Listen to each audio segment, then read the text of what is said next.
target ni dating Pampanga 3rd District Board Member Engineer Ferdinand Dian Labong na gawing modelo ng kaunlaran at sustainable development ng bayan ng Santa Ana, Pampanga kung sakaling siya ang mahihalal na susunod na alkalde ng bayan. Bilang dating 5-term board member ng ikatlong distrito at sa kanyang 3 dekadang karanasan sa panunungkulan sa gobyerno, naging malawak din ang mga plataforma na nais ni Labong pagdating sa pagpapaunlad sa bayan ng Santa Ana. Iginiit ni Labong na nais niya mapagbuti ang programa sa kalusugan, edukasyon, infrastruktura at pamamahala sa bayan ng Santa Ana.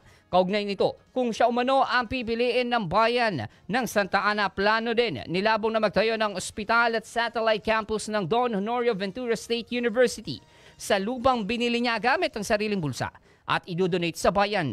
Ilan din sa uunahin umano ni Labong ay ang pagpapaluwag ng daloy ng trapiko sa bayan sa pamamagitan ng pagsasaayos ng mga road network sa Santa Ana na hindi nakakaligtaan ng kalikasan, kung saan isusulong din umano ng dating board member ang centralized tricycle terminal system para sa mas maayos na transportasyon sa bayan.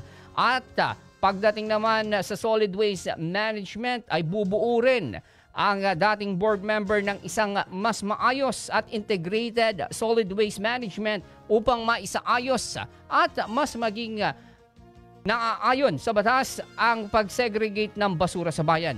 Bilang suporta naman sa mga magsasaka, pangungunahan din umano ni Labong ang pagbibigay ng maayos na irigasyon sa mga magsasaka o sa lupa ng mga magsasaka sa bayan. Isang pangunahing pangako rin ni Labong ang pagdodonate ng kanyang buong sahod bilang mayor sa sektor ng mga solo parents, senior citizens, transport groups at iba pa. Naniniwala sa Labong na walang limitasyon ang potensyal ng bayan at sa kanyang pamumuno makakamit umano ito.